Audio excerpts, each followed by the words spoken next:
Alrighty, well, being such a small van, we really wanted to be able to open up the space. We thought the best solution was to add a swivel seat. The trouble is with these little NV200s is there's not a seat base made specifically for it, so we're going to have to do a little bit of adjusting.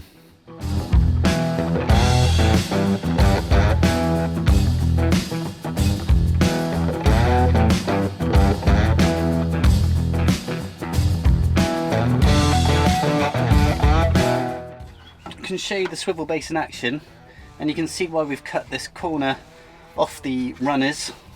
Happy days!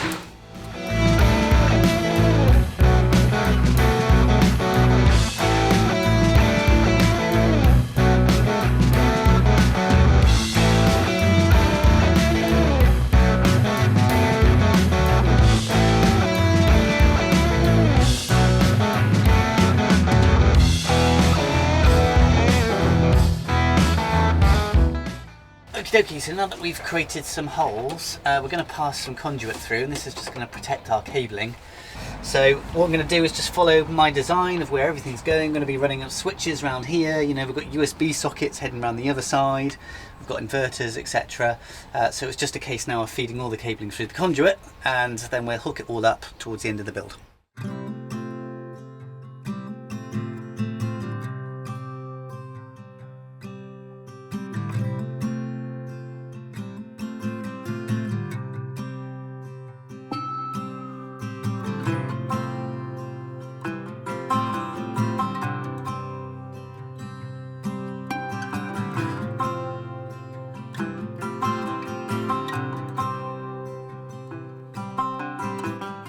With all the electrics in and the floor base in, I'm going to make a start on the battening. As you can see, I've curved this piece of timber. That means I've just cut these little lines all the way down it, and that's just helping it bend because there is a little bit of a bow.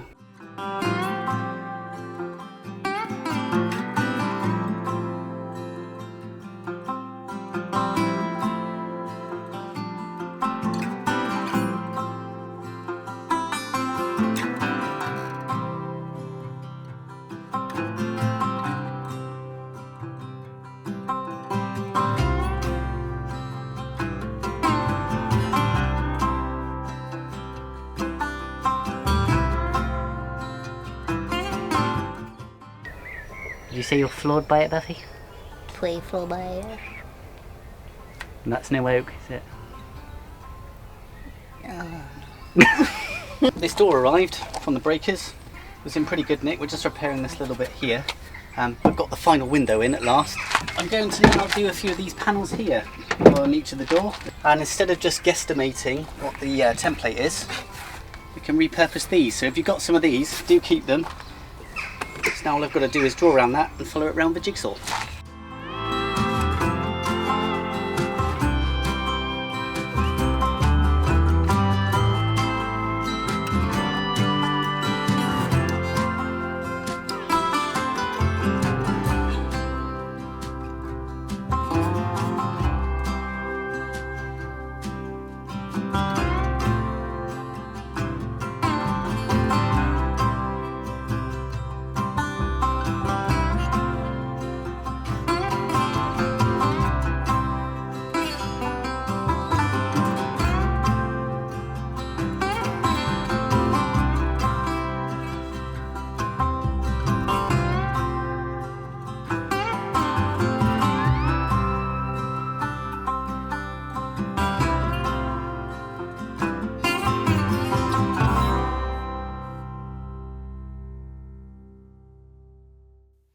What's today, Bethy?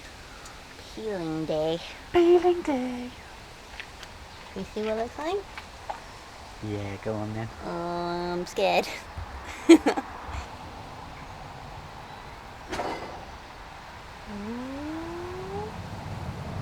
Ooh, that line looks pretty crisp, Bethy. Oh. Ooh, it looks really good. Oh, it's looking alright, it's looking alright. High five.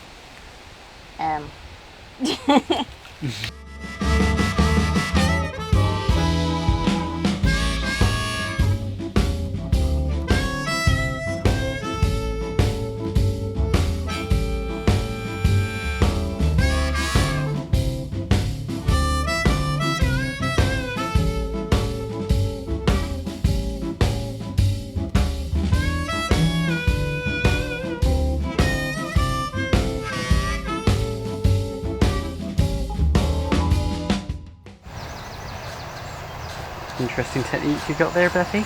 So I'm being very delicate. I do know how to use a sander.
Whoa, that looks so cool. That look alright? Yeah, it looks amazing. Can't really see it from here. Well done, Joey. Oh, bye.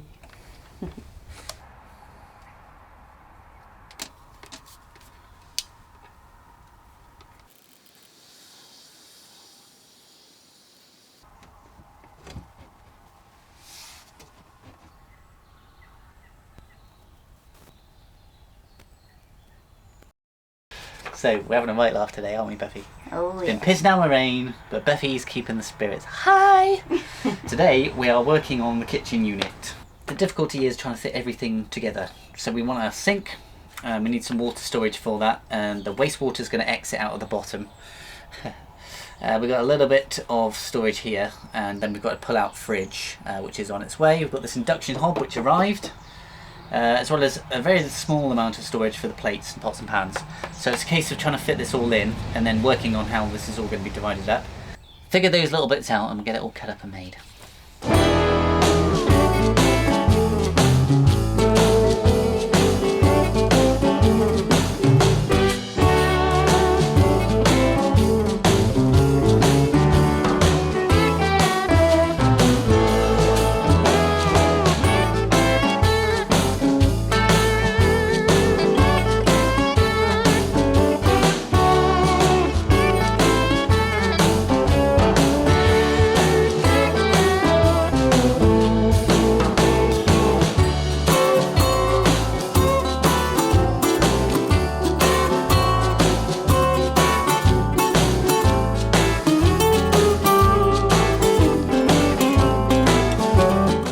the kitchen unit is just too tall. It looks ridiculous.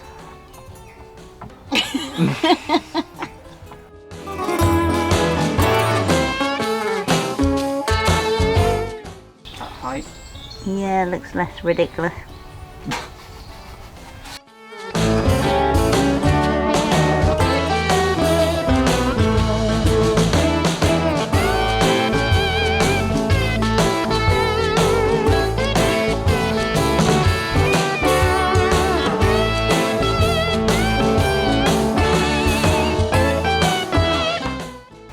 Okay, so now we've screwed up all the timber frame, we need to fill the pocket holes. So I'm doing that with these plugs. So what I'll do is I'll pop a bit of glue around and then push them into the hole, and then later when they've dried we can sand them all off.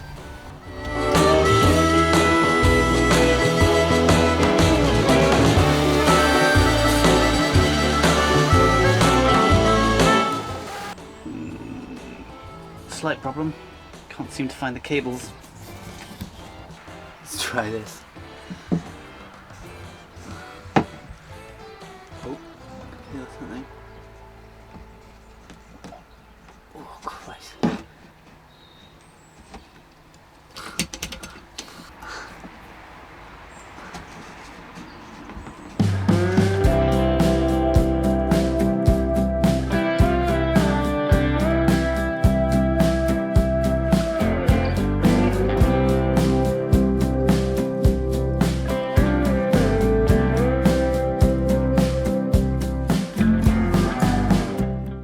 So next up then, I wanted to make some kitchen cabinet doors. And being that there's so many different shapes and sizes, we're going to be making all of these from scratch. Now I'm going to be making shaker style cabinet doors. They're sort of like a traditional cottage kind of style door. Really simple to make, but they look really good. So I'm just creating a little rebate here for the plywood to sit in. And then I'll cut these down to make a little tongue and groove section, and this will just help the four parts of that outer frame just interlock together.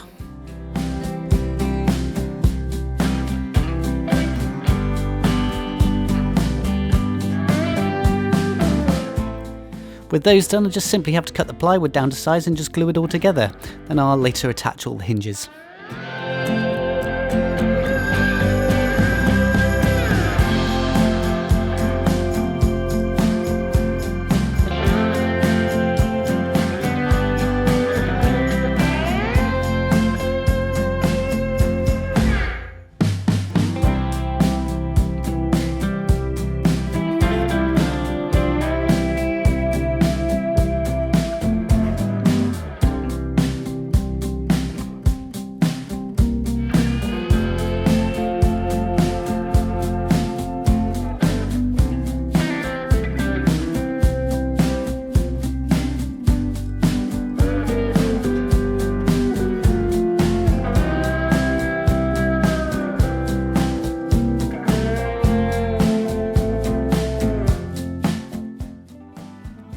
Kitchen unit in, we can now focus on the worktop. The only trouble is it was absolutely massive, so without a bandsaw we had to cut it down on the table saw first and then later manually handsaw it. I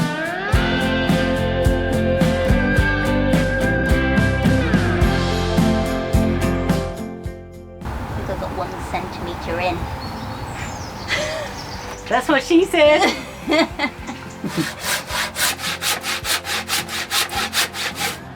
How long has it been? An hour. An hour?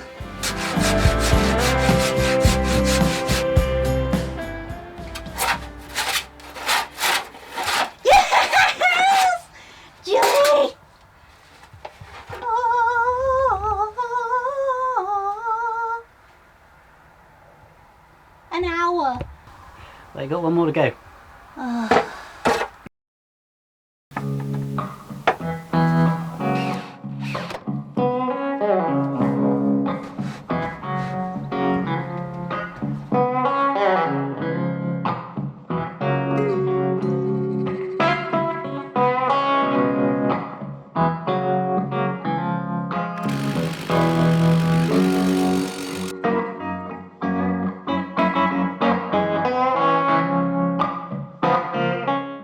Bit of sanding for you there, Bethy. A little bit of sanding, Adrian.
So for the kitchen frame, you probably saw that we used some pine and then some really thin plywood to box each of the sections off. But for the bed frame here, we're actually going to use this 18mm ply. Now the reason we didn't use this before was purely for the weight. We don't want to reduce any of the range that the van has got. We've got all these different rails for drawers, etc.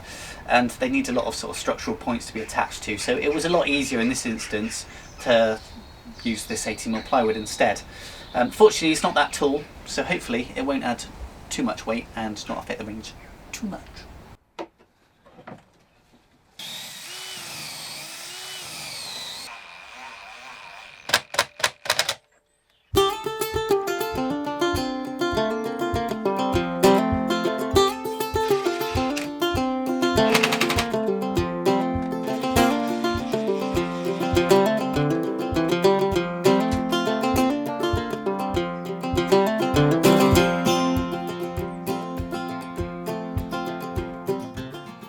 This is the front face of our bed frame, so there'll be 2 drawers here. This will have a false drawer front on. Reason being, that middle drawer there is going to have all the electrics stored in it, so we'll have our 12-volt battery, all our wiring is going to be coming through here, and our inverter, fuses, and you can probably see that this has kind of got a much deeper set to it than this back bit here. And the reason being is we're going to create a slat system now that's been way more complicated than it needs to be, but the reason being is that we want it to be able to lift up and also to pull out.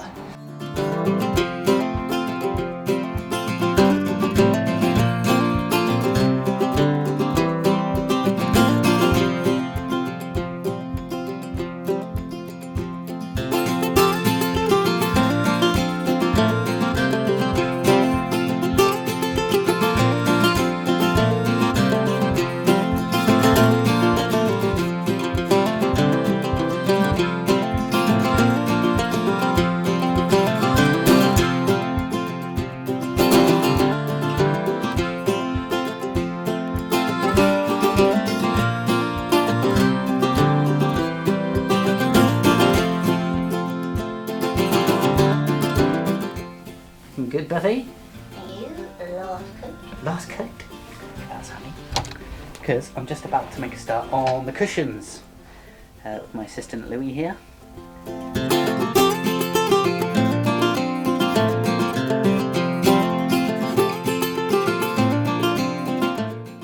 So with all the foam cut to size, I've just added a little bit of wadding here. That's just going to help fill the cushion out a little bit and just make sure our fabric sits really nice and tight around the cushion.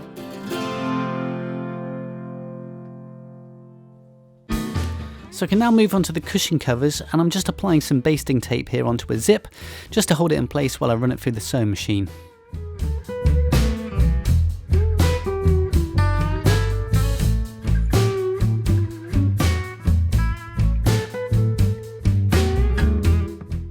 So this is our top plate fabric. It's got a very subtle chevron pattern inside. It's really hard wearing, it's really suitable for upholstery.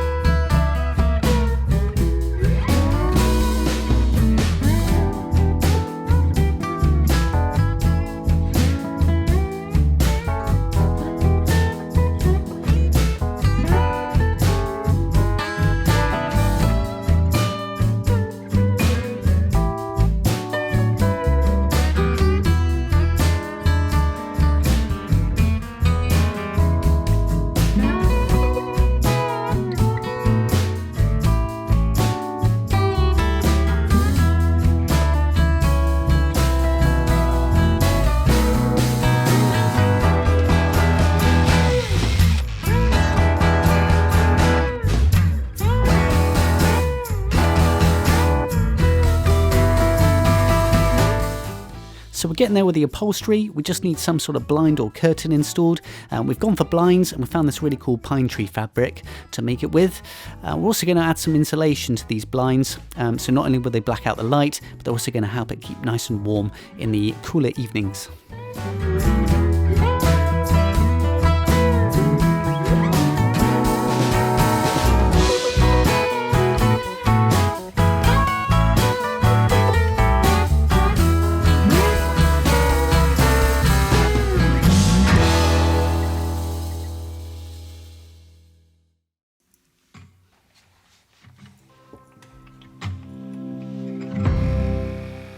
So at this point we're coming towards the end of the build.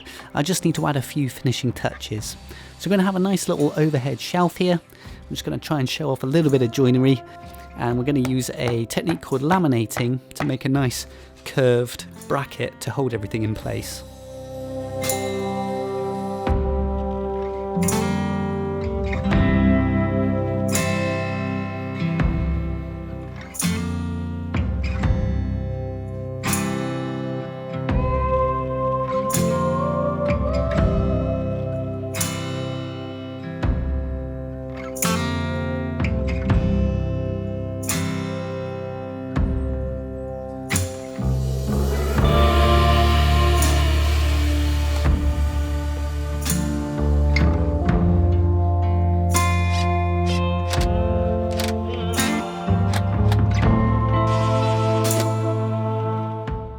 Alright, so we're just about to put the tiles in, and they look a bit enormous and ridiculous, don't they, Buffy? Yeah, look like leg. So what was your suggestion? Cutting them. Cutting them. And look at these wee tiny tiles. So cute.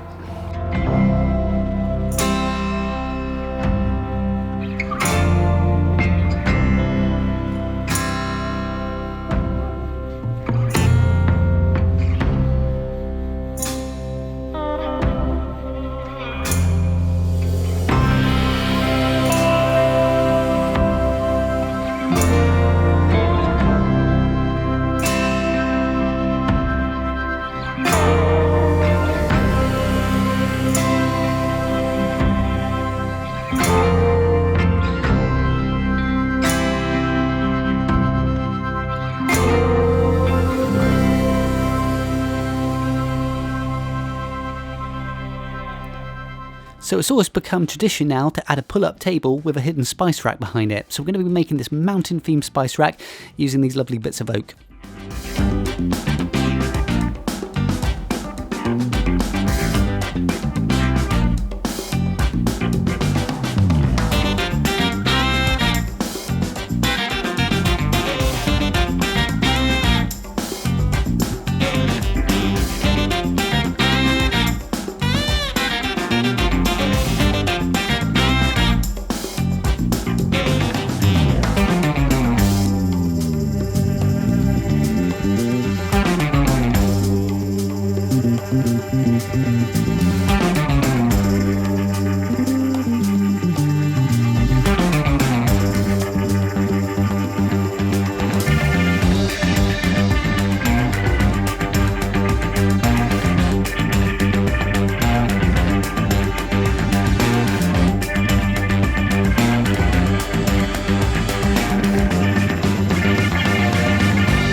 Cool. So one of the last jobs that we had to do was actually hook up all of the electrical appliances, and actually made this little switch panel, which was obviously more complicated than it needed to be.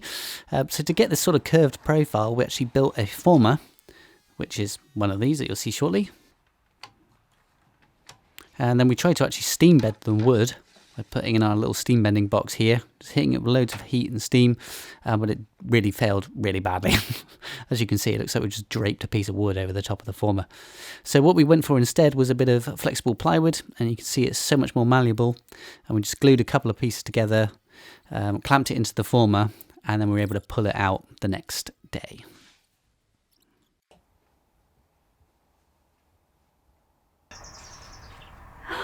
Ooh. So we were pretty pleased with that. All I had to do now was actually make up the face part of the switch panel. Obviously cut all the little holes out as well to allow all the switches to come through. And then it was a case of just painting it and varnishing it and installing it.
Excited? Oh yeah. A bit worried something's going to blow up. Oh. What's that beat? What's the fridge? Oh.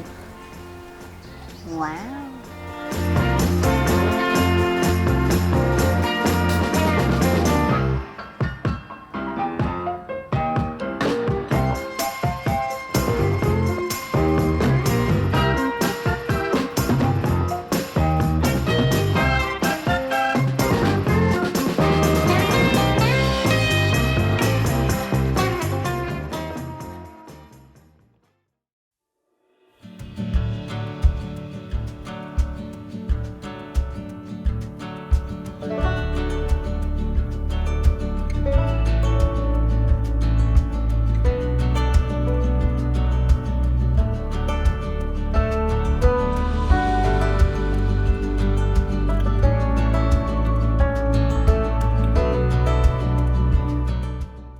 So what do you think, Bethy?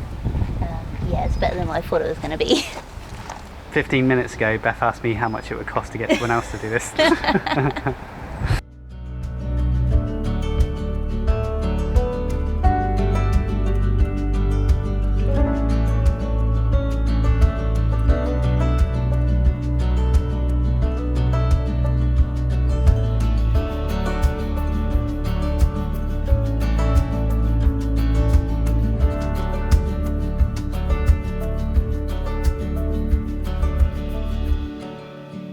So what do you think, Joe? Yeah, it's alright, Bethy. Just glad it's done. Serve a beer. Yes.